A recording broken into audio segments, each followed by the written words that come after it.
Hi, welcome back to another episode of Coldstream Rod Shop. I'm Derek Fraser. In this week's video, we're going to do something on Brenda's Roadster. Not sure what, because we've got a whole bunch of things that are on order. So whatever comes in that we're missing from last week's video, we're going to work on it. Going to have to follow along and see what it is, because right now we're just waiting for it to come in. In the shop, one thing I did, I was out and on Marketplace, I picked up about 75 of these plastic bins. Now, I did have a whole bunch of just these little Chinese, cheapy things that you buy from Princess Auto or I forget what it's called in the States, or Harbor Freight in the States or whatever. They served their purposes for a while. I've just got so much stuff that I want to get organized better. So what I'm doing, I'm going through all of my bins, separating a lot of my fasteners out.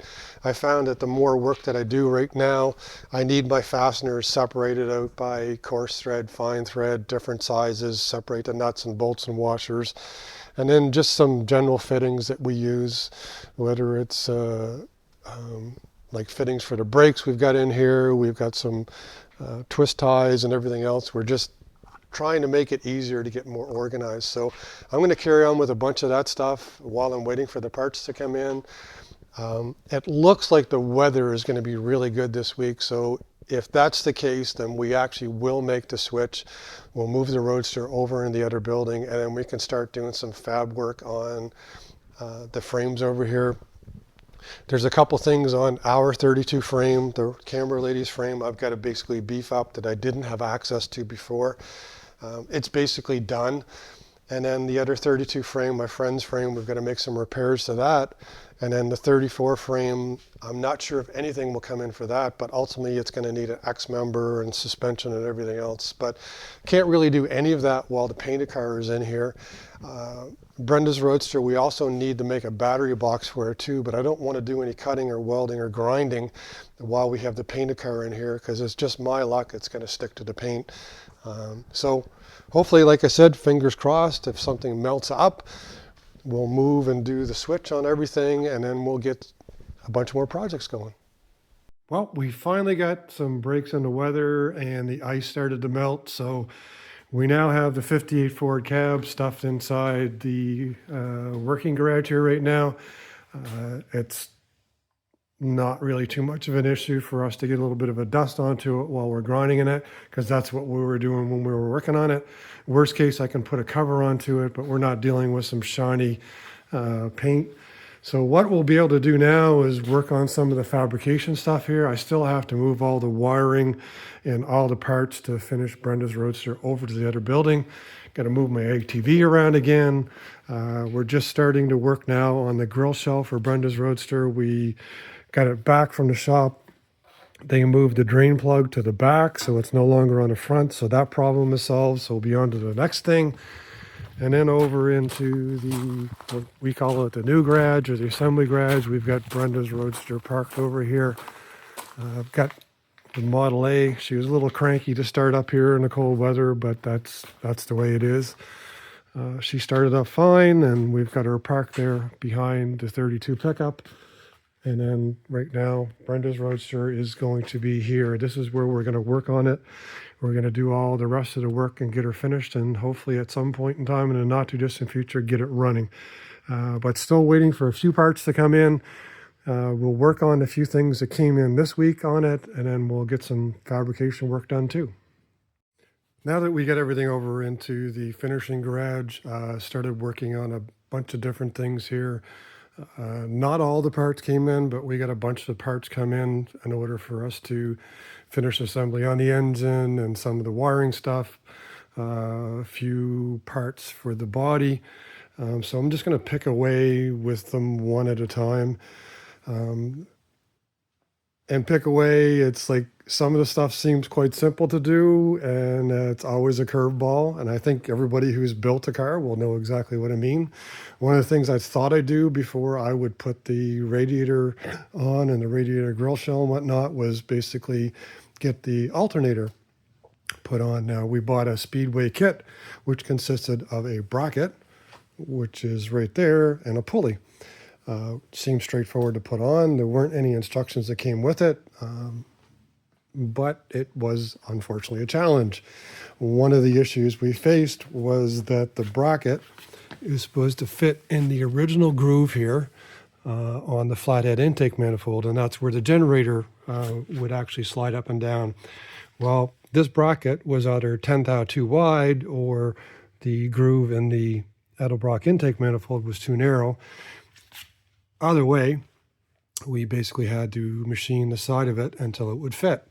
So that was one issue. Now we're using the original wide belt, so it came with a wide belt pulley, which we put on the alternator, no problem. Set it on. It seemed quite obvious to set the alternator right on the face, which is what you're supposed to do. But what happened was that the alternator was sitting too far forward. So pulled up the Speedway instructions online, and come to find out, we are supposed to take, it said, between 1/2 inch and 5/8 of an inch of this bracket, machine this bracket off, and then the supplied spacer, we're also supposed to cut the same amount off the supplied spacer. Well, I did that, and everything was good, but then I measured up the width of this versus the width of this bracket and the spacer, and I actually had to take another 1/8 of an inch off of this in order to get everything parallel.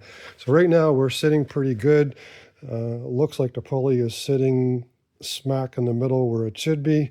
Everything's tightened down. Anyway, maybe some of you guys have gone through this before. I've worked a lot on small block Fords and Clevelands and small block Chevs and whatnot. Haven't really done a whole lot of work on flatheads, but some of this stuff is the same going from one to the other. But anyways, we've got that on. We're going to go to the next thing. The distributor that came with it needs an adjustment for this bracket from here till there. A friend of mine dropped off a distributor that was already in a flathead, so we're going to take the measurement off of his from the bracket down to the gear, and we're going to duplicate that on this one because we don't want to take the front cover off. If we take the front cover off, we have to drop the pan, and then part of the instruction says basically if you can get the measurement off of an existing distributor, that would be good enough in order to get the alignment of the gear down here with the cam gear. So that's up next. We're going to plug away piece by piece here and keep moving with Brenda's Roadster. So like I said, I measured the original or the distributor off of another flathead. That was a 49 to 53 flathead. So we took the measurement off of that distributor. I adjusted the sleeve on this one to the same place, to the same distance. It fits in there just nice. The only thing now we're going to have to try and find is there's actually a little hold down bracket. I'm not sure if you can see it or not. The lighting isn't that great, but there's a little hole, there's a little threaded hole there. We need a hold down bracket to basically grip it against the distributor. So gonna have to find one of those. I put on the spark plug tubes here on either side. They just mount into a couple bolts on the intake manifold. Ran the alternator bypass wire. Because this alternator is 110 or 100 and some odd amps, the normal wire that's in the wiring kit, you pull it back and wind it up into the dash, and then there's an alternator bypass wire that runs from the alternator down to the battery side of the solenoid there. So that's in place, that's done. We've also got a ground wire going from the alternator down to the frame. Very important to do. We still need to put a ground wire from the engine to the frame. Now, with this particular setup, the gentleman that owns this, he wants to run a Ford DuraSpark system. Now, Painless makes a kit that you can hook that up with. We've got the Painless kit and all the wiring here. We've got a coil for it, the plugs and everything else. Still have to decide where to put the coil. I'd like to put it on the firewall. He's asked me if I could put it on the heads, but it's not looking like I can put it in nice place. So yeah, there it is there. Painless wiring, Duraspark 2 ignition harness kit. So it allows you to use a Ford electronic ignition module, which I was asked to put out of the way. So what we decided to do was put it up underneath the dash there. I'm sorry about that. So I made a little sheet metal frame here that attaches to the support on the firewall and attaches to the support we've put here. And then I've mounted the Ford Duraspark electronic ignition control box up underneath the dash. So we've got the plugs there. So what I'm going to have to do next is figure out where I'm ultimately going to put the coil and then start running those wires up to there. So we just picked up some rims here from Jeremy Gass at Countryside Fabrication. Had to get our rims widened up 1.5 inches, basically to fit the tires that we have on the back of the Camera Ladies Roadster. So right now we are going to drop off these rims and our headers for the Camera Ladies Roadster off to Perfect powder coating here, and then we're also going to pick up the whole front end gear and the bars, axle and stuff for her Roadster as well. So we'll show you those in a few minutes. So here's all the powder coated stuff that we got for the Camera Ladies Roadster. The front axle, the hairpins, the brake caliper brackets, the lower shock mounts, bat wings, the ends and everything. So right now we plan on doing, like I said, it's just going to be all black. Happy with all this turned out. Was a pretty reasonable price for those folks in Nova Scotia here. Check out Perfect Powder Coating. They're over near Windsor. Does a real nice job. Like I said, we dropped off the rims to get done as well and the headers. So just kind of, I've done it both ways. I've done powder coating, I've done paint. You can save some money doing the paint yourself. But if you want something that's going to last and it's not going to chip as easily, you know, the powder coating is the way to go. You can do all different colors, but we just wanted like a traditional black for the front end of her Roadster. So anyways, we picked this up. I'm going to go store it in the garage for upcoming build on her Roadster.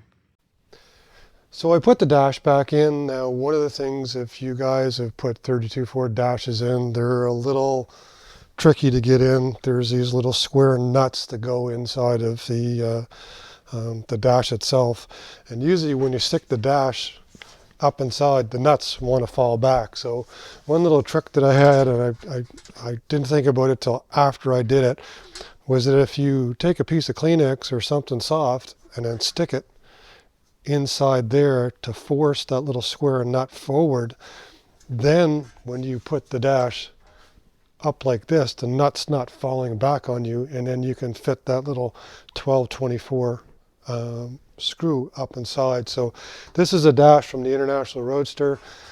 This is the reproduction dash from Brenda's Roadster. It goes together exactly the same way. It has all these nuts onto it. When I put that little piece of Kleenex there, I could fit those screws in there no problem, and I wasn't getting irritated putting it in, so to speak. So anyways, it's in. We've got all of the gauges in. All of the gauges are wired up now. The ignition switch is wired up. I have not hooked up the light switch. I haven't hooked it up yet because we're waiting on a pigtail that will fit up into the light switch.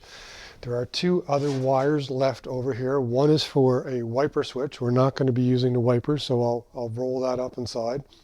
And the other one is for a cigarette lighter. Now, we're not going to run a cigarette lighter, but one recent request we had was to hook up like a cell phone charger or something for a cigarette lighter accessory thing. So we've done that before on our other cars. I've ordered one. We'll put that in later after it gets in.